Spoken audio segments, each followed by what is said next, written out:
Hello and welcome. I'm Rawia Alami and this is the Dailies, where we take a look at important news stories, reports, analysis and articles published in newspapers and media outlets across the world.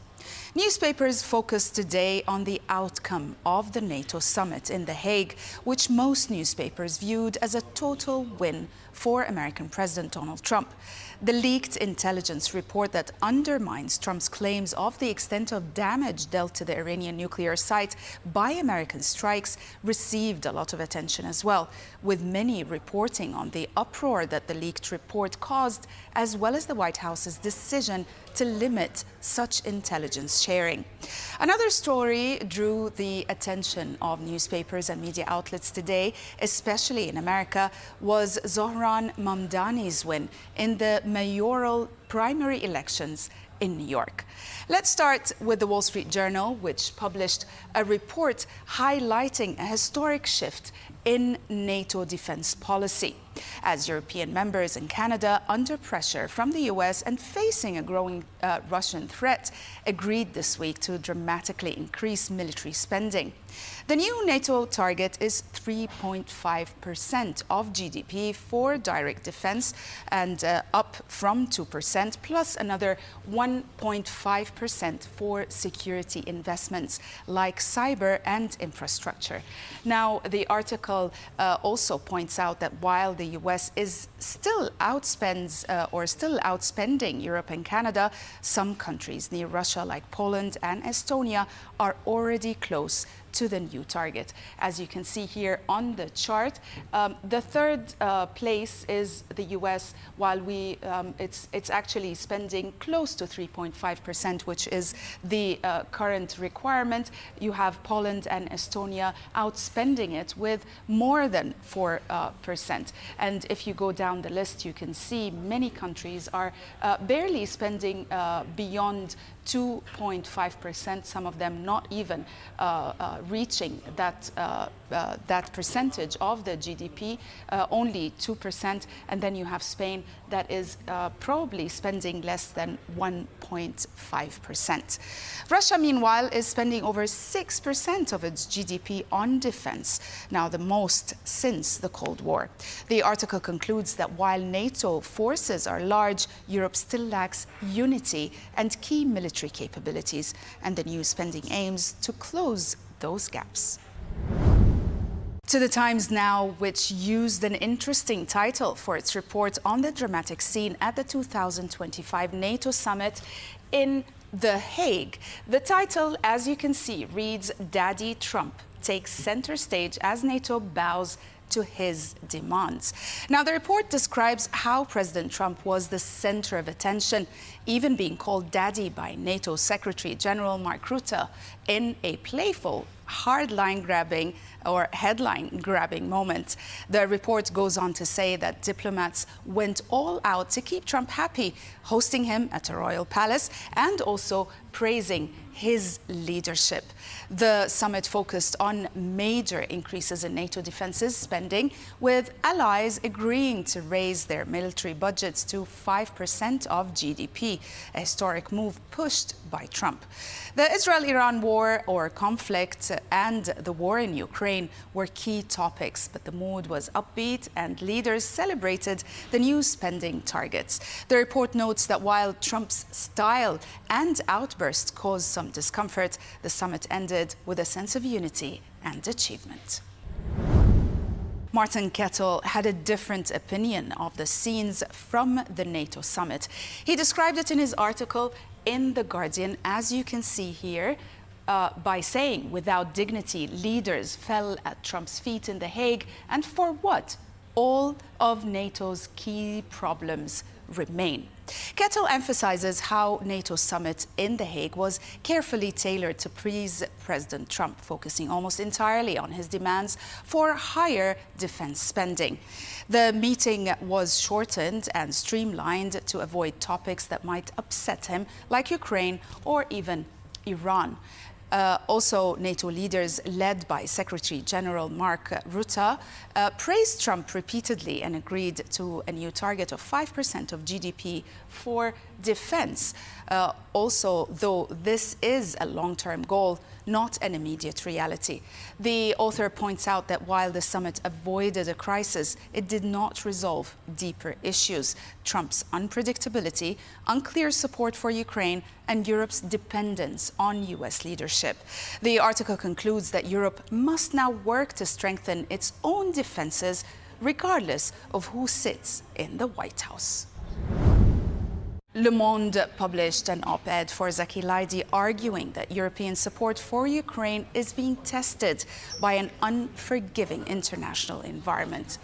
Laidi, by the way, is a political scientist and a former advisor to the European Union, High Representative for Foreign Affairs and Security Policy. His article emphasizes exactly 4 truths Europe must face about the war in Ukraine. First, Ukraine is in real danger, both militarily and politically, with Russia adapting better to the conflict and Ukraine struggling with troops shortages and desertions. Also, second, seeking help from Donald Trump is pointless, as he wants to sideline Europe and does not see Ukraine as a priority. Third, the author says that Europe is not strong or united enough to support Ukraine on its own, and divisions remain among EU countries. Fourth, global support for Ukraine is weak, partly due to Europe's earlier silence on Gaza. The article concludes that Europe must be realistic, adjust its expectations, and avoid making threats it cannot back up. The Washington Post reported today on the political battle over what intelligence reveals about the damage to Iran's nuclear facilities. The report also highlights how the White House plans to limit classified intelligence sharing with Congress after leaks revealed that early U.S. intelligence reports found the recent airstrikes on Iran's nuclear sites only set back Tehran's program by months and not years.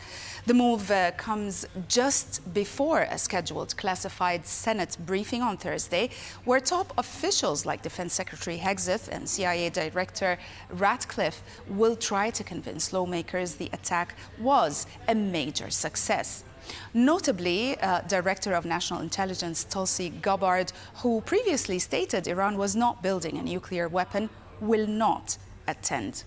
Also, the report points out that Democrats are furious, arguing Congress has legal right to be fully informed. The article concludes that tensions are high as both sides debate and real impact of the strikes. Howard French wrote in his column in Foreign Policy, highlighting the confusion and mixed messages surrounding the recent US-Israel strikes on Iran's nuclear sites. President Trump claimed total victory, but U.S. intelligence suggests that attacks only set back Iran's program by months and not years. The article also points out that Iran's retaliatory missile strike was carefully signaled in advance to avoid casualties, showing Tehran's desire to end the conflict, but also its ability to respond. The article notes that Trump's triumphant rhetoric is mostly for show and that Iran is unlikely to ever abandon its nuclear ambitions. It concludes that the attacks have weakened U.S. credibility, made international inspections of Iran's nuclear sites unlikely, and could lead to more instability rather than progress.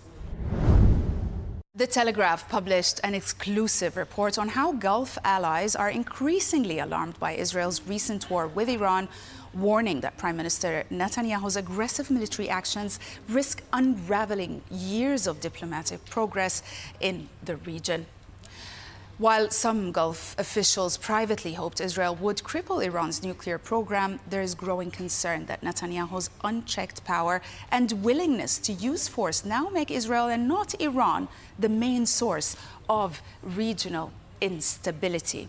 The report contends that the Abraham Accords, which normalized relations with Israel and several Arab states, are now under threat as Gulf leaders worry about the consequences of a more dominant and unpredictable Israel.